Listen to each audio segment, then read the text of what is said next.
Welcome to Envision Broadcasting, the station designed to encourage, equip, and empower you for growth and success presents The Momentum Shift, a show where we get inspired, we get moving, and we get results. Every Friday at 7 p.m. Eastern with your host, Eric Collier. He's the mayor of motivation and mental quicksand expert, bringing you inspiring interviews and empowering stories that will help to improve lives. If you're ready to start making the impossible possible, then you've joined the right show, because the momentum shift is what you've been looking for. You can change your habits, you can change your life. There we go. And I really didn't even hear him. I heard him, but I didn't hear him. Uh-huh. So I went on and I go home and I'm like, oh, what am I gonna do? What am I gonna do? I gotta, I'm going outside my mind. And then I sat back for a second. I was like, he did say something about habits. Change your habits. Like, all right, now I really gotta listen to the doc. Got So I you. started reading all these books on habit formation, Charles Duhigg, James Clear, BJ Fogg, just to name a few. And I started learning about habits and how they work, and why they're important, and how to hack habits. And I started implementing these things. Yeah. Right? Because before, you name a diet, I've been on it, baby. Got you, right? You know what I mean? Got you. Yeah. Yeah. South Beach. 30 days with no carbs on it. Yeah. Yeah. Keto. Got you. Yeah. And none of it worked, but it wasn't about the diet itself. It was about my lack of consistency. Yeah. Right. It was the behaviors I was trying to implement were ultimately too big. Yeah. And that's, what I try to teach now is really start tiny, because I clung to Tiny Habits by BJ Fogg and his teachings, because his teachings and his research was based in science. Okay. Right? You hear a lot of people talk about habits, and we can get into all the myths about habits, but BJ does the science. He's currently the lead researcher at Stanford University. Okay. Right now at the behavior design lab. Wow. You call over there. He's the man. Right? All right. So anyway, I implemented these things. I started eating right, eating differently, doing different things, starting small, and I lost over 200 pounds. Yeah. Right? Okay.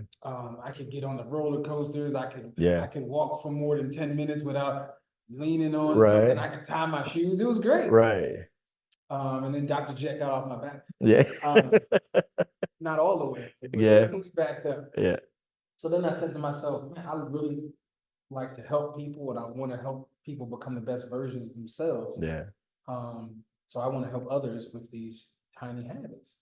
So I worked along with BJ Fogg. He became my mentor. Okay. He trained me. I became a Tiny Habits certified coach. All right. And I've been able to help people all over the world build tiny habits, from Holland to Australia to Germany to Prague to some parts of Brazil, right? Yeah. Like I've helped people all over the world, via online, and obviously people in the US, to build new habits and really understand how habits and behavior works. That's the key to it all. Yeah. You know what I mean? Yeah.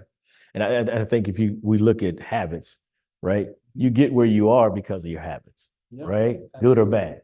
Absolutely. And I think when you're talking about eating, I always go back to, because I love to eat. Oh, yeah. But, growing up, we grew up in an age where what's on your plate, you eat. Exactly. You eat, you don't get up from the table till you eat. And so that's creating a habit that's not good in the end, right? Yeah.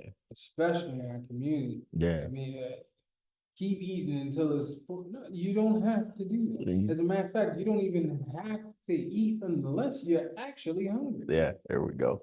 You know what I mean? Yeah. There's been a lot of things that have been passed down. Oftentimes, I'm a behavioral purist where I try not to look at anything as really a good, or there are universal things that are good and bad habits, right? That people think, but I focus on the behavior itself. Yeah. Some people would say, well, smoking and alcohol are inherently bad habits because they're bad for you. Well, for some, you could say that. Yeah. But some people might not necessarily consider that a bad habit. So that's why I focus really on the behavior itself. Okay. So what's driving that habit or that need for that habit? Right. So that's the key, right? So that when it comes to any behavior that you have, yeah. Right? Again, this is based on BJ's science and research, and he did over 40,000 studies over 12 years. Okay. Right? All behavior takes place when three things come together at the same time. Okay. Motivation, ability, and prompt. Right? Motivation, ability, and prompt. Motivation, ability, and prompt. Okay. Right?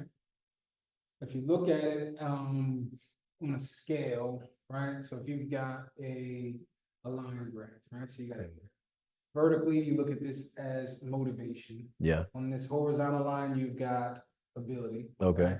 And then there's a curve that goes like this here. All right. That's the action line. Okay. Okay. Now, certain behaviors you need a lot of motivation to do. Got you. Right? Yeah. Yes. Even if they're hard to do. Right. Right? So for example, and that speaks to ability being hard to do. Okay. So let's say your house is on fire, your kid's inside, right? Right. That's hard to do, to run in there and, run into the fire, but you're highly motivated. Exactly. So you're gonna be above that action line, you're gonna go in, right? Yes. On the flip side, right? If you've got high motivation and hard to do, conversely, you've got low motivation, easy to do. Yeah. Right? Right.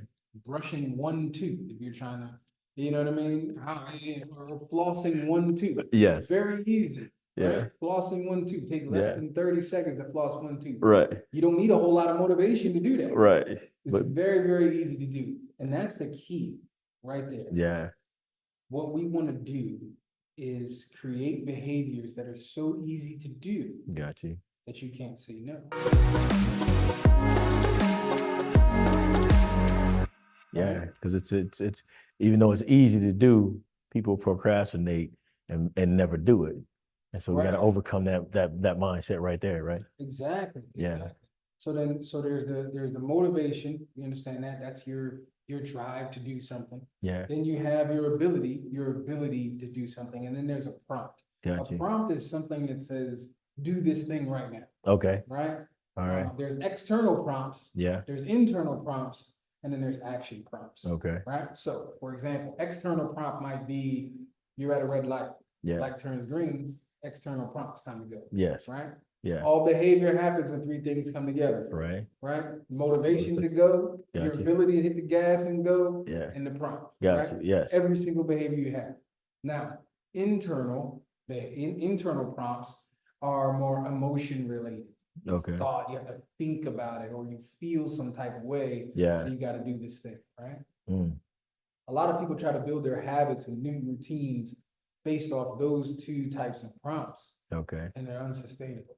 Right. The best way, based again on the research, to build a new habit is through action-related prompts. Okay.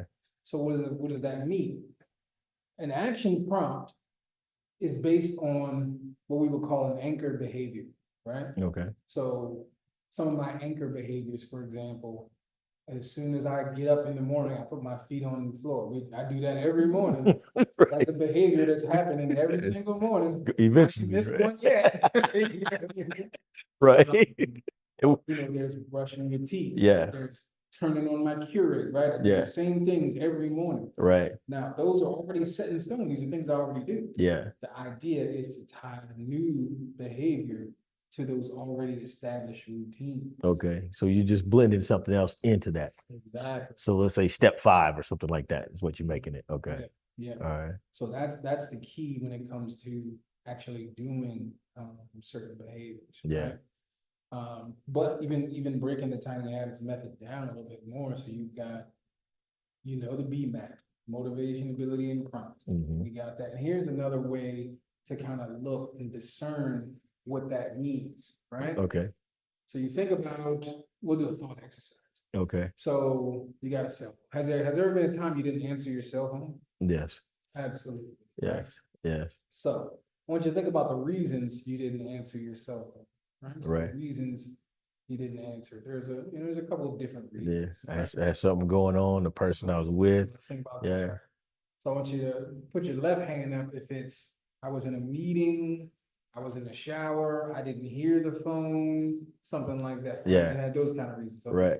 I want you to raise your right hand if it was, I saw the person in the window. The phone was across the room. I'm not going all the way over there. Right? So I need some me time. Yeah. So, or I'm not in the mood to talk to anybody. Yeah. I just want to put it up there. It wasn't when you called, baby. Just want to let you know. Well, when you call. Right. So, with your left hand, when it comes to those meetings, in the shower, all that kind of stuff, that's ability. Gotcha. That was your ability to answer the phone. Yeah. Whereas on the flip side, I didn't want to talk to him. Yeah. I didn't feel like talking to anybody. That speaks to the motivation. Got So you. the phone ringing is the prompt. Right. Now, where is the motivation, and then where is the ability to answer the phone? Gotcha. Right? Okay. All right. So we got that part of it down. That's all behavior. I want to drive that home Yeah. with everybody. There's not any behavior that's happening on the planet that doesn't involve these three things. All right. So now when we think about the tiny habits method, right? Okay. The first things first is to identify what it is that you need, Mm-hmm. right?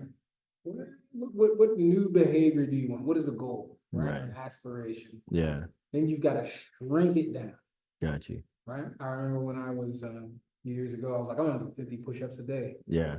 Yeah, 50 push-ups a day. Go big or go home. Right. There we go. Right. That's what we was taught, right? Yeah. Yeah. Taught, That's one of your blogs you put up too. I saw. Yeah. That's pretty interesting. Yeah.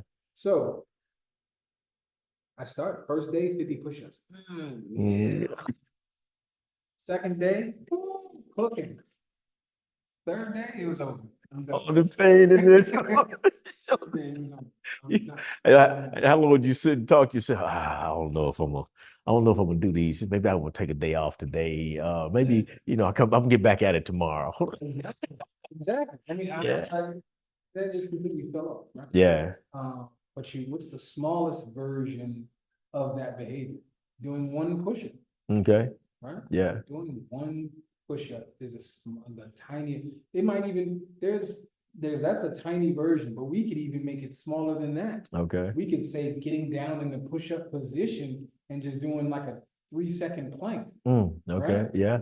Super Yeah. tiny. Right. Super easy to do is the focus. Right. Tiny victories lead to habit forming, right? Exactly. And momentum shifts. I like it. Yeah. So then next step, right? We just talked about the prompts and the anchors, right? Mhm. So you anchor that new tiny behavior to something already in your routine. So you brush your teeth every morning. Yeah. After I brush my teeth, I'll do one push-up. There we go. All right. Right. After I brush my teeth, I'll do one push-up. After I use the bathroom, I'll do one push-up. After I Yeah. put my feet on the floor in the morning, Mhm. I do my one push-up, or whatever behavior it is. Maybe Right. it's gratefulness, maybe it's breathing, maybe it's a few minutes of meditation. Or Yeah. whatever. But the idea is anchoring that new tiny behavior to an already established routine. Yeah. I think I've seen it where you can move it into the financial world as well, right? You see it so many times. You put $1 away a day or something like that. I can't remember exactly how it goes, but you put $1 away, and then the next day you put $2 away, and they just keep building up over the time, something like that, Exactly. which is pretty cool. I was at a conference this weekend for the Maryland Correctional Administration Association.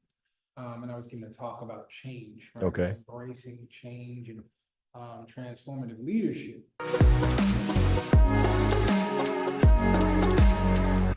And, I talked a bit about tiny habits as well. And afterwards, a gentleman came up and he was like, man, I'm trying to, I got to stop spending. I'm trying to, I'm spending too much money on stuff. And then I realized, I said, okay, well, you're talking about breaking a habit. Right.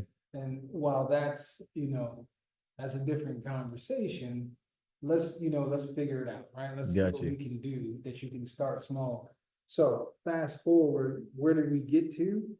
What you were saying. He said, look, we can put away $25 every time I get paid. Mm-hmm. Right? Yeah. Put away $25. I'm not gonna miss that $25. Right. Right? My whole paycheck, I'm not gonna miss that. Yes, that's a trip to McDonald's if you got a family. Exactly. Exactly. That's what I'm saying. That's lunch. Yeah. So, and what happens is, over time, you can be like, oh, I can do 50. I can do 100. Because if you started out with putting $300 away, you're gonna miss that. Yeah, right off the bat. It's like psychologically, you're gonna be finding a way. We need to go back and get that. Yeah. Like push-ups. Yeah. You start too big. Yeah. You start small. it starts to build. And Yeah. he was excited. Yeah. Like, he was pumped. So, I mean, I was happy that I was able to help him out with that. And it goes with that saying, what is it? How do you eat an elephant? How do you eat an elephant? One bite at a time, right? Yeah. Yeah, makes sense. So what is it that drives you? Because I'm very curious. I love understanding why people do what we do, why we do what we do. What is it that drives you with that? In terms of The behavioral, so I guess there's a lot of cognitive biases and cognitive behavior that you're looking at as well. yeah, oh yeah. So while I was in high school, right? One of my nicknames, as I had many, but one of them was Dr. Phil. All right. Because people would always The largest come gap to me an individual will face wanting to help is the gap that stands between where they are now and what they could become. So the question becomes, are you willing to climb?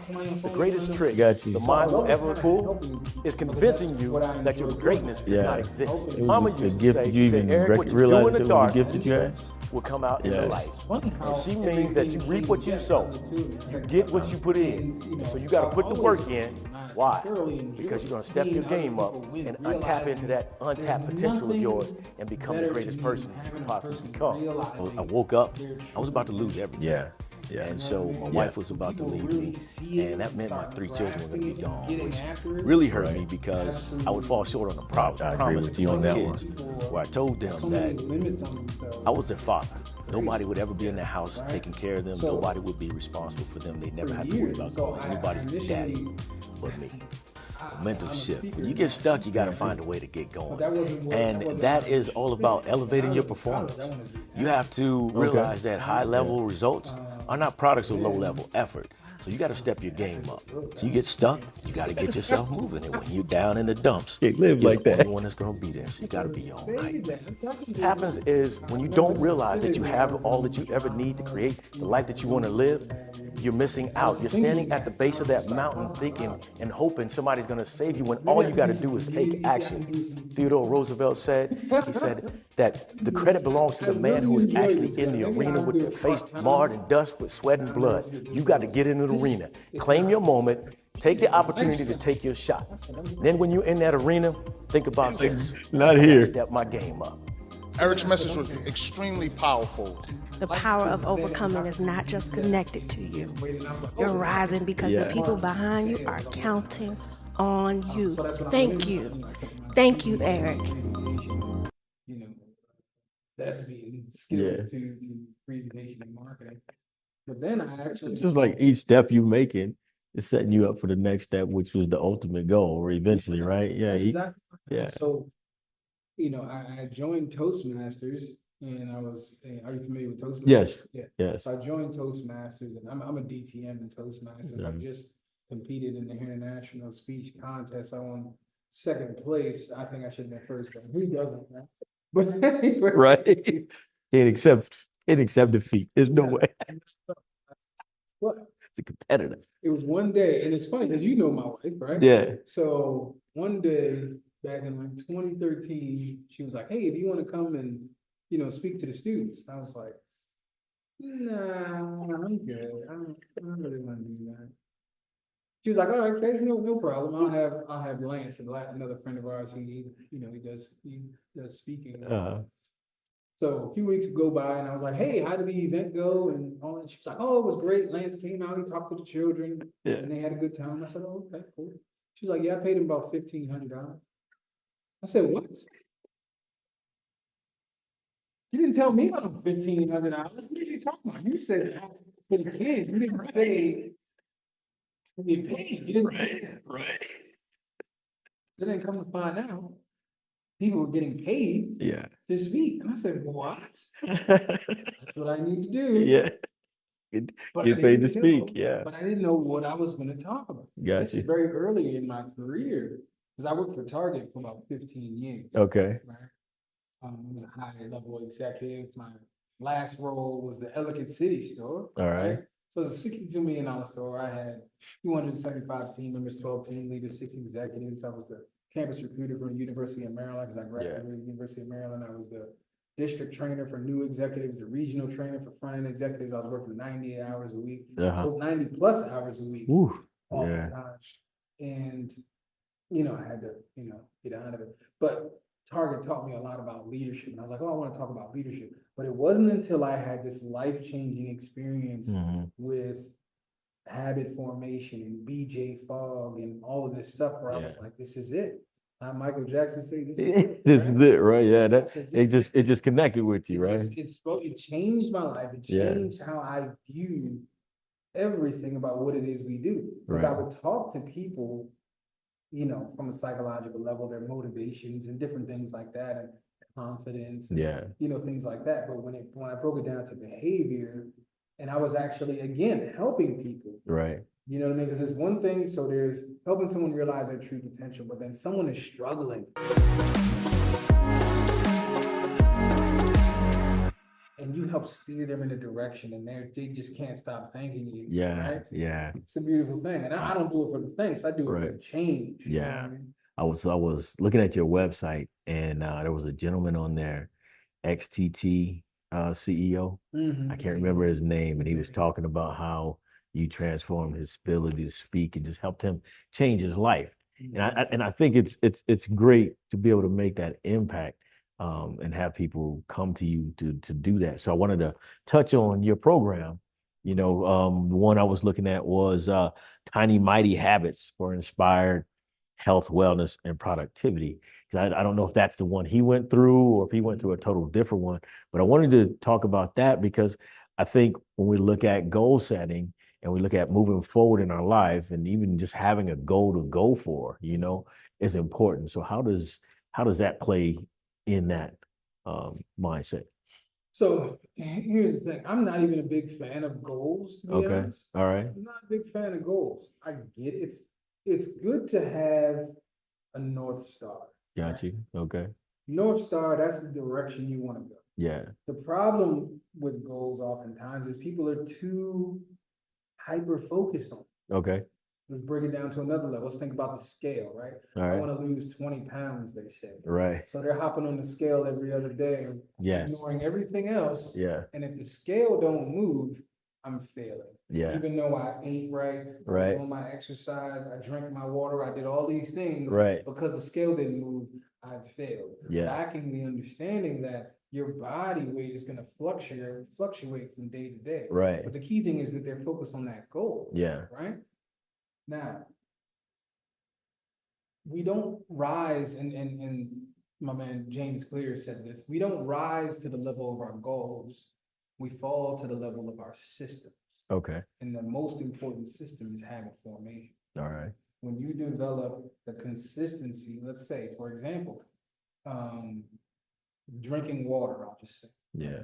If your goal is to get a gallon of water, drink a gallon of water a day, that's already, if you don't do anything else and you drink a gallon of water a day, you will automatically lose weight. Got you. There's no question about it. Yeah. Because one, your body is going to flush out excess water. Right. Two, you're going to be more full and satiated, so you're not even going to eat as much. Yeah. Three, your cells are going to be more hydrated. You're going to have more energy, which means you're going to move even more. It's going to help blood. It's going to help your blood sugar level. I mean, that's just drinking the water. Got you. Yeah. Right?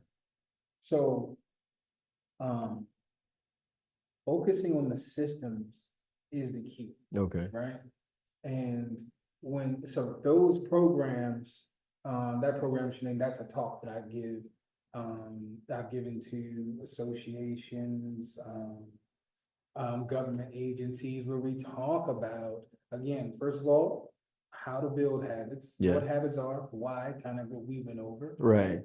But then also specifically in their department, in their organization, what habits they need to implement. Yeah. Right? So we're talking about leadership, for example. What are the habits of a good leader? Right? So we'll start digging into that. Yeah. And we're talking about active listening. Right. We're talking about building a culture of respect and accountability. Right. We're talking about building a culture of open communication and what that really looks like, right? Yeah. Building a culture around embracing change as opposed to resisting it. Right. And how we do those things. Yeah. So and those, again, are behaviors that a leader can consistently do right? Yeah.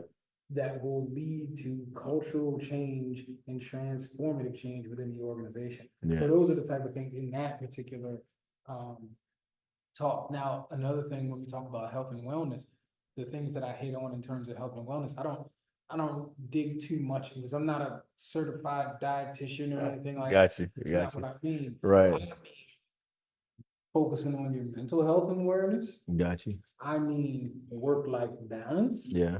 Right? Right. Avoiding burnout. Mm-hmm. I mean setting boundaries. Okay. You know what I mean? Yeah. Like that's what I mean by health and wellness in that specific talk, because those things should be regarded at the same level of intensity and vigor as eating and exercise. Yeah, I think I saw that in one of your blogs, put you on the calendar, right? Very important, right? Because most of the time people go through and they have these breakdowns and heart attacks because they haven't put the time in on themselves, and they're committed to, I think we were talking about it the other day at work. Somebody had mentioned how they were a contractor and they had gotten fired, and they were so committed and they put all this time in the job and everything else as though it was theirs, that they owned it, and they were hurt, laid off. And they're like, all the time I put in, coming in on the weekends, and they were wearing their body down, giving it up for the job. What happens? They move you out and put somebody else in. They will replace you as I was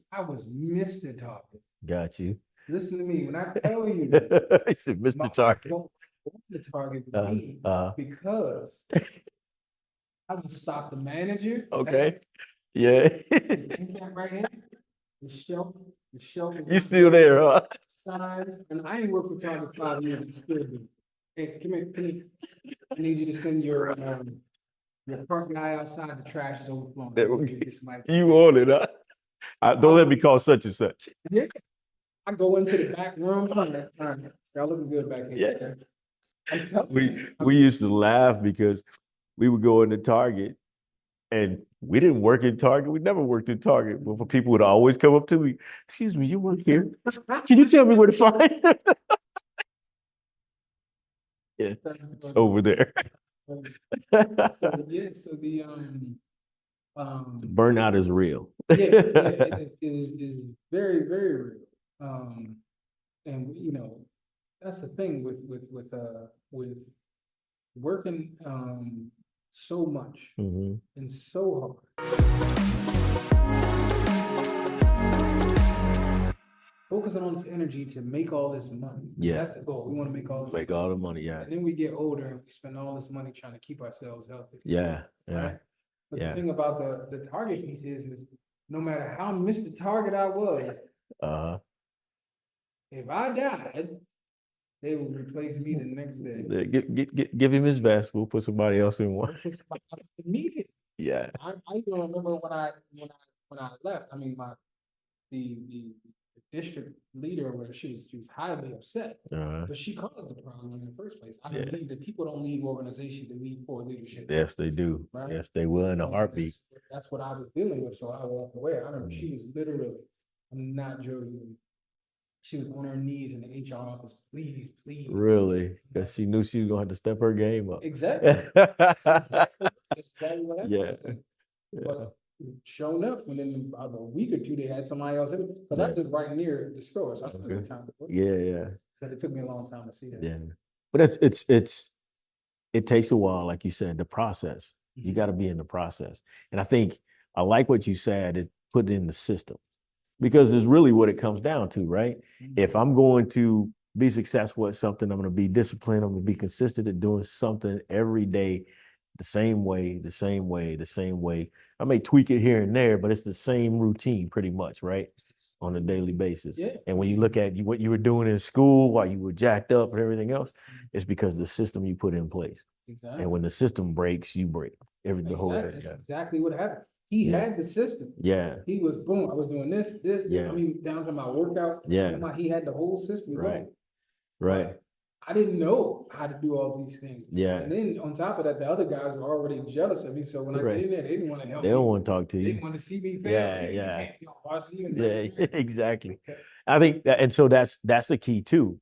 As you get into the process and your system's in place and it's working, you had to pay close attention here, right? And on what's going on and take notes, because like you said, that person that's driving it, they happen to go away the next day. Now it's that self-leadership, Exactly. right?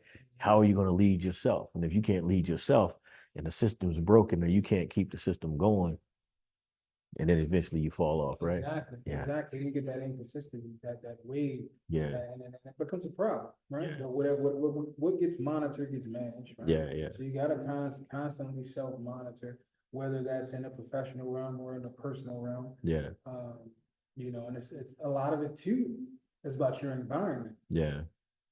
When I say environment, I'm including your physical environment, but it's also who you surround yourself with. Yeah. This is another habit that a lot of young people miss out on.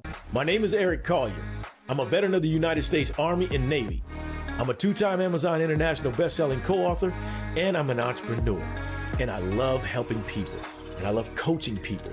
And I've done that successfully for over 20 years because I really want to see people win. And there is no greater feeling of joy than to witness someone who has just experienced that aha moment go on and change their lives and start doing what they thought was impossible and turning it into what is possible for them. So my goal, my mission each week is to simply do this: help improve lives. That's all I want to do. Help you improve your life, because you deserve to live in the greatness that is you. Now, every Friday, I want you to be ready. I want you to be ready for either an interview of these incredible people, a solo episode with myself, or maybe a remix of multiple interviews of these incredible, inspiring people. Begin. The goal is simply to help improve lives, and we're going to leave you with some nuggets for success. It's going to help you create that momentum shift that's going to really change your life. I'm really grateful to have you join me. I'm looking forward to having your feedback and helping to improve the show. And the one thing I'm really grateful about is I get to hear your stories of how you created that momentum shift that changed your life. So get ready, because the momentum shift is what you've been waiting for.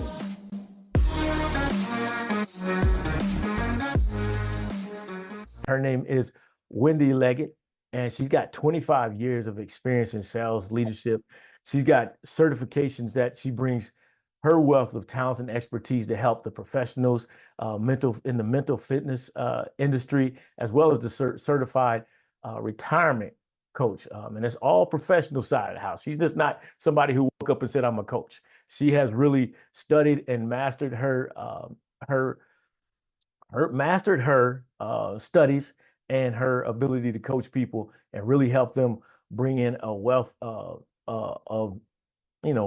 success for their retirement. So she brings in that, she helps you navigate that non-financial yet critical side of retirement. And so we're going to bring her in because I'm really killing it today. But I'm excited about it. And I'm sitting here thinking, I'm like, man, she's got, first of all, my guest, give a round of applause for Wendy Leggett. Like I said, Wendy. Thanks, Eric. Eric murders another bio, but I tell you, I'm really excited about having you on here. I looked at the sales leadership, and that's about coaching. It's about influencing and empowering people. And then you move into the certified professional coaching and mental fitness, which is key to really changing anything. And then the retirement side of the house. Ooh, I like it. Yeah, nice. All right. So tell us a little bit. So you're coming to us from California, correct? I sure am. Yeah, in Southern California, Huntington Beach. So, right. Yeah. Nice weather out there. Yeah, I'm not complaining. I came from Washington State, and after I graduated from college and was going to get married, I said, but the one thing I want to do is move to California because I want to be in the sun all the time. So that was my only criteria to come to California.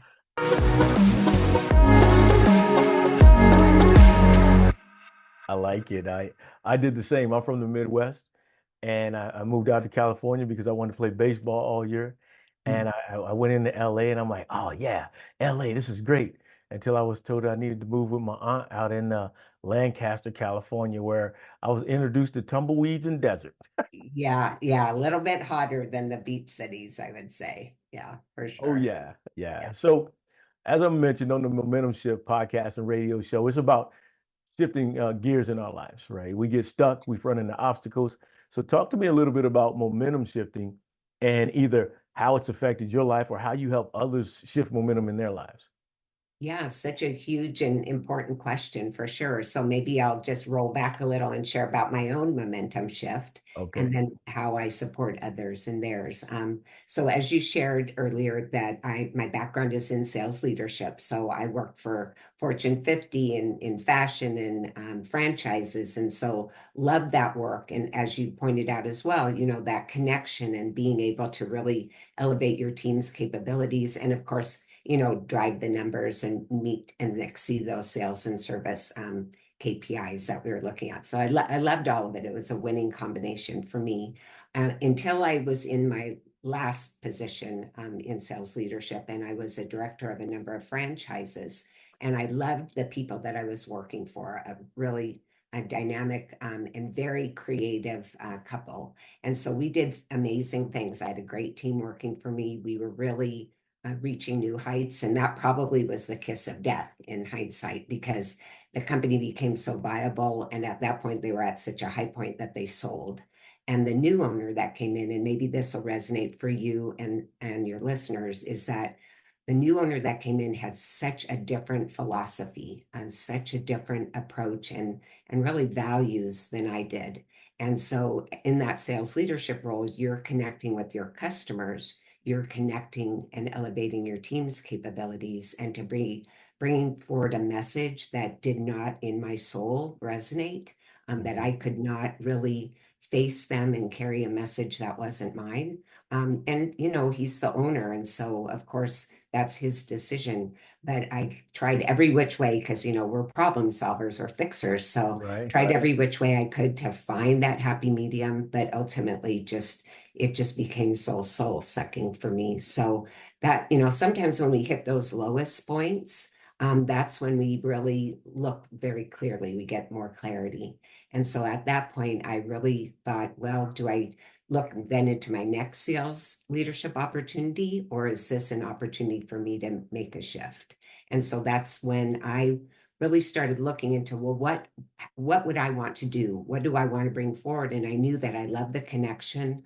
I love the accomplishments. And I wanted to bring more of myself forward. So instead of promoting a product or service that wasn't mine, I wanted to bring myself into the equation even more. And I discovered coaching. So I went back to school, which was huge. And so that in and of itself was a really amazing challenge because I hadn't been in school for a long time, and got my professional certified coaching credential. And then was coaching in the business realm, but found that that transformation just wasn't as deep as I had experienced through my coaching classes and things. And so I thought, what can I do that takes me out of my comfort zone, but yet that I can really relate to? And what I was seeing in my own peer group with friends and also associates, and then a lot of my clients, was them embarking upon or experiencing retirement and seeing a struggle, or seeing that the light that I saw in people was really being diminished, or that people were feeling like they were kind of lost. And so I then did some further research and read a bunch of books about retirement coaching, and then found out, wow, I could get certified in it. So again, went back to school and got several certifications in that. And then real briefly also in what you shared about mental fitness, positive intelligence. So both of those were really life-changing for me, and opened up a lot of doors for myself and my clients. So that was a whole lot of you asking one little question and you got a whole bunch back. But no, that's small victories and making changes. I mean, if you look at it, many people will have that mindset of, well, this didn't work here, but maybe it'll work somewhere else. They'll go start another job doing the same thing, and it still doesn't connect with them. And they're still trying to find something else instead of realizing it's an opportunity to make a change.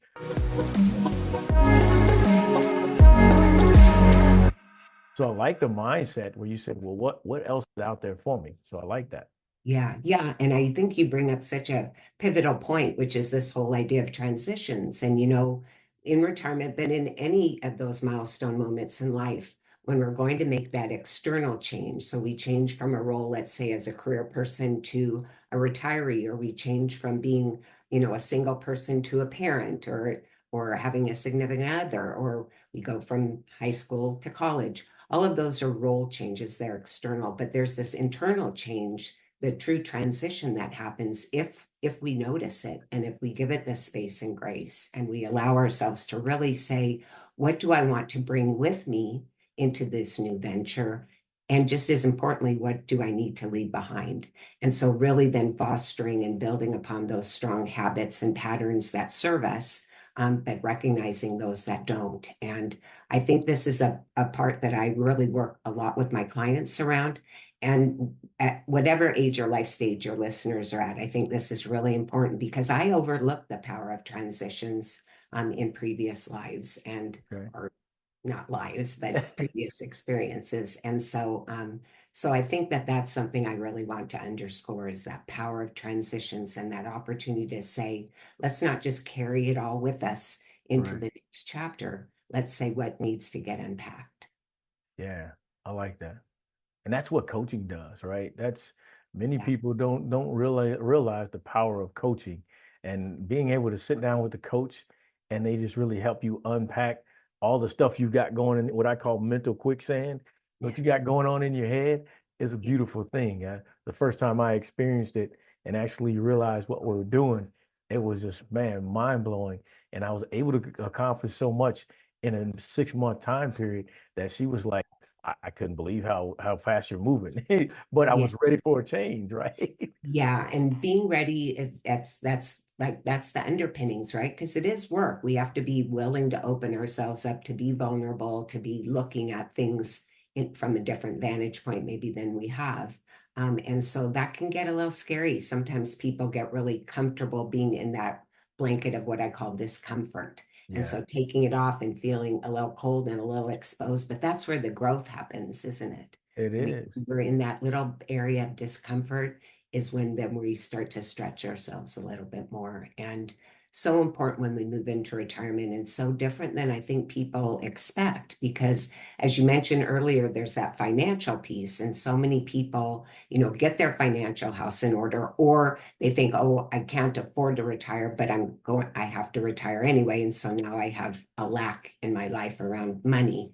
But there's that whole non-financial piece that doesn't get the same attention. People think, well, if I've got the money, everything else will fall into place. But we've had a template for all of these, again, milestones in our lives, except for retirement. And it's not just a do-it-yourself project all the time, having somebody walk shoulder to shoulder with you, like you said, a coach who can help you just move through it that much more quickly because they have the tools and they help you make those self-discoveries, is just such a powerful thing. Yeah, I think it's big. I think so. When you talk about, just so the audience knows who you can help, you helping government, contractors, military, civilian, you're helping everybody. Yes, yeah. Everybody who is looking to retire and want support around it. But I really want to share with everyone that it's not that I advocate for retiring. Right. I think, like, I don't ever plan to retire. Now, whether or not that's realistic or not is another story, but hey, I can live in the land I want to. So I don't advocate for it. But for those of you that choose to retire, or for those of you whose parents are retiring, or a loved one or a friend, and they're retiring, we want them to retire well. We want them to retire with a feeling of purposefulness and fulfillment, and really a vision of where they go next. Because I have so many people come to me that, they're going to offer up to me that vulnerability and say, I'm really feeling lost, or I feel like I'm going to fail in retirement, or, I know I'm supposed to be feeling, finding my purpose, but how do I even find that? And so all of those things just can become real barriers, and people, like you said, the mental quicksand, they can just stay in that place.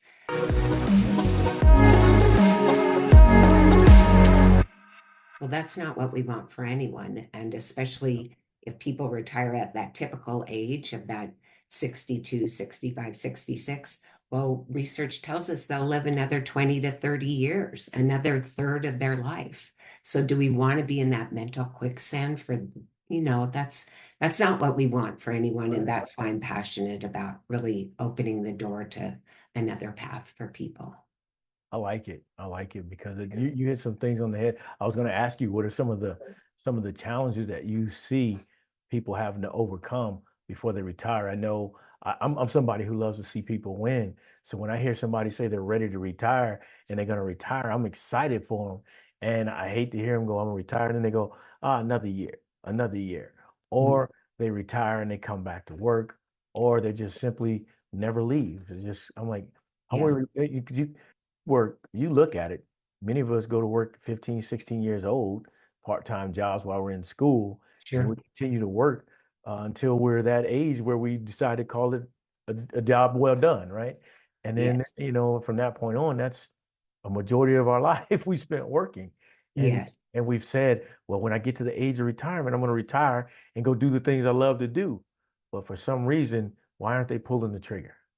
Yeah, well, I think there's absolutely that. So I want to address that side. And then there's that side too, where people do retire and they basically expire. They may still be, they're walking, but they're not living. And so there's those two sides. So for those that don't pull the trigger, and even for those that do, I think the big question I always ask is, how do you define retirement? Like, what does it mean to you as an individual? Not what society has told you, but what does it mean to you?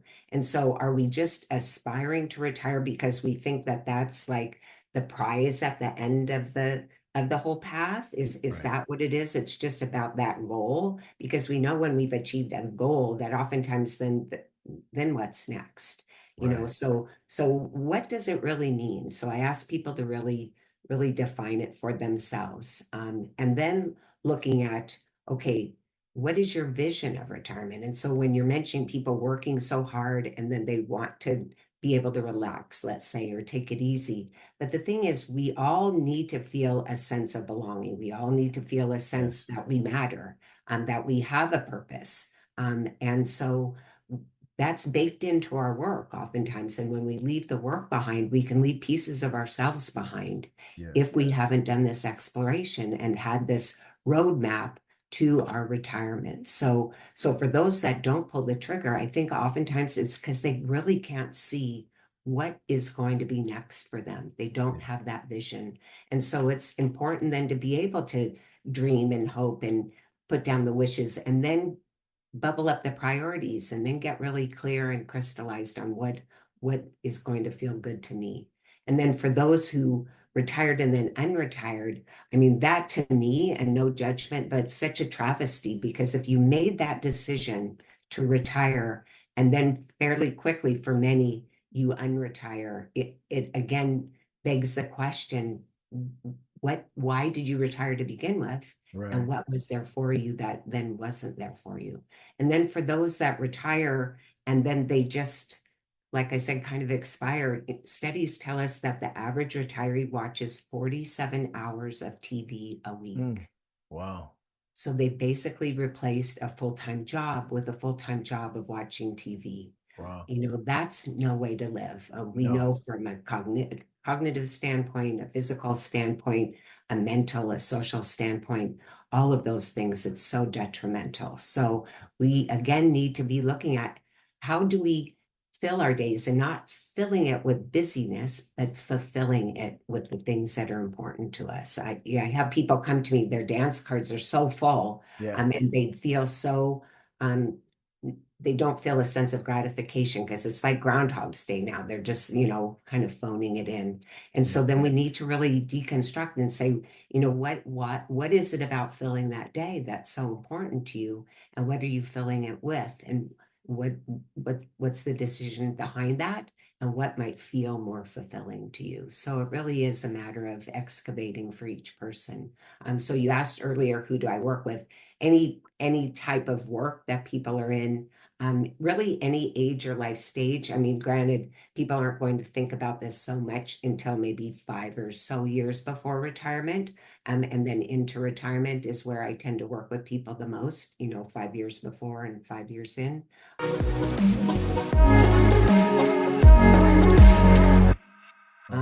But really, I think for anyone that's listening, I just really want them to see that we want to have this runway to retirement, and we want to recognize that, like the media will tell us that it's black or white. It's either endless weekends, leisure travel, or it's aging and loss and one foot into the grave.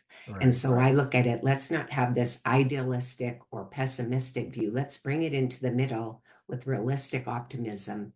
And the way we have that is to go in with our eyes wide open and be really aware of what that next chapter can look like, and be very intentional about what we choose to have in it, and then get into action and make it happen. Yeah, I like it. I like it. You hit on a couple of things. When I first started my whole momentum shift in my life, the guy told me, he said, first of all, he said, your mind is like a parachute. It only works when it's open. So I need you to get an open mind when I present this to you. So Beautiful. and because I was in that open mind, I could always say, hey, how can we change this? One of the Yes. big questions I had. Yeah.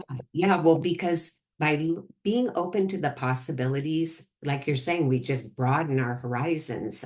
So often as we get older, if we don't do that, our world just gets more and more narrow, because there's going to be loss. There's going to be things that we're not engaged with.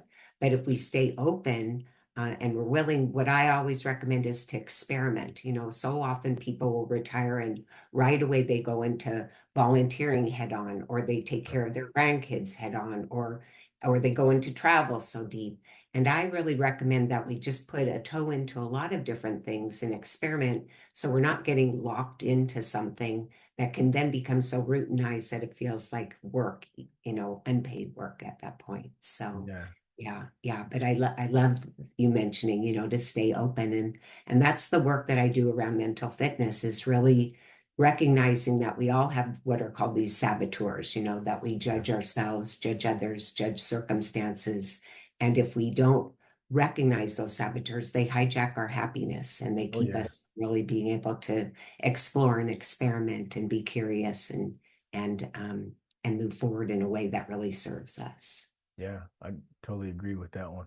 Yeah. Like I said, you get it in your head, man, you get in your head and you're stuck.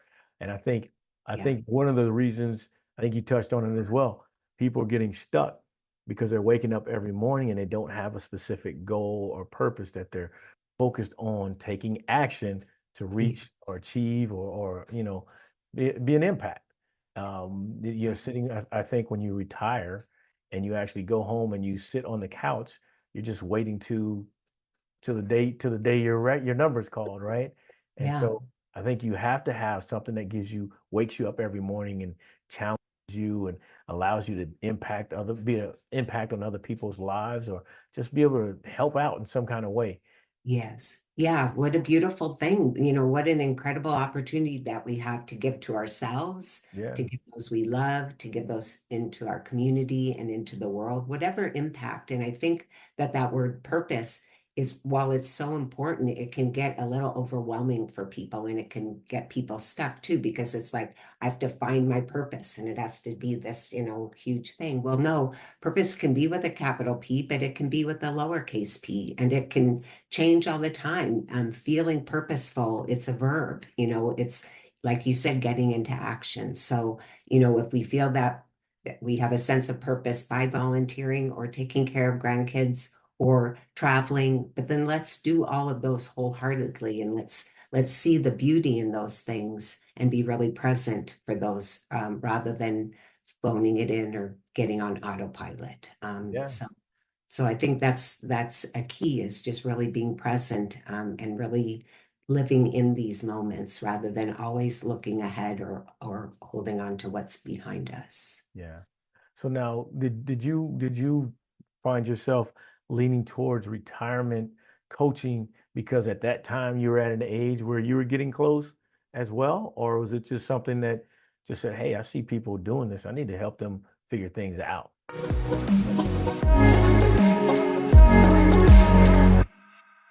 Yeah, really the latter, because I love working and I always have. And like you said, you start working at 15. Yeah, I was babysitting when I was 13. And so I've been working for, a long time, but I get a lot of gratification from it.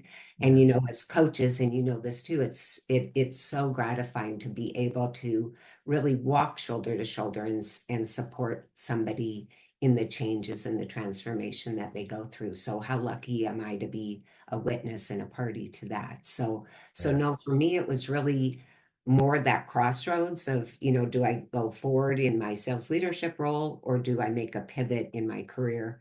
So a lot of people just assume that I've retired because I'm of an age that I could retire.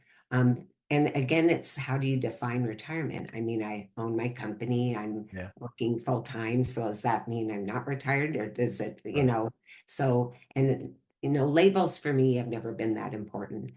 But I think that because as a society, we share that label of post-career is retired, then that's what we kind of put people in some boxes. But I have to tell you, Sierra, that that word retired, it's going to be retired. It just doesn't fit anymore. It fit years and years ago, where people were working in the fields and the factories, and it was physically exerting. And at a certain point in their lives, they were tired. And so then Social Security was developed so that they would be able to be sustained, and they would generally live maybe 1 or 2 years after they left the fields or the factories, and then they would pass. So, but we know that's not the case whatsoever any longer. And yet we still hold on to this word that no longer serves us, because when you look at the definition of retired, well, part of it is like going to bed. So you think, okay, so then like what happens in the morning then if you're retired? Like, and is it any wonder that people move from bed to couch? But that's, it's not healthy, and it's not necessary, and it's not fulfilling, and it's not what I want for people. So when you shared, or asked about me retiring, yes, I was seeing people that had retired, and as I mentioned, just seeing that they're just not really, in my view, living up to their potential. But beyond that, you could just tell that they just were not really enjoying it. And I think the expectations that they had and the optimism that they had was really idealistic, because they just didn't have a clear view of what was next in store for them. Thank you for joining The Momentum Shift, a show bringing you interviews and stories of incredible people to help you get inspired, get moving, and get results to ultimately create the life-changing momentum shift that will improve your life. Join host Eric Collier, the Mayor of Motivation and Mental Quicksand Expert, every Friday at 7 p.m. Eastern for The Momentum Shift, the show and change you've been looking for.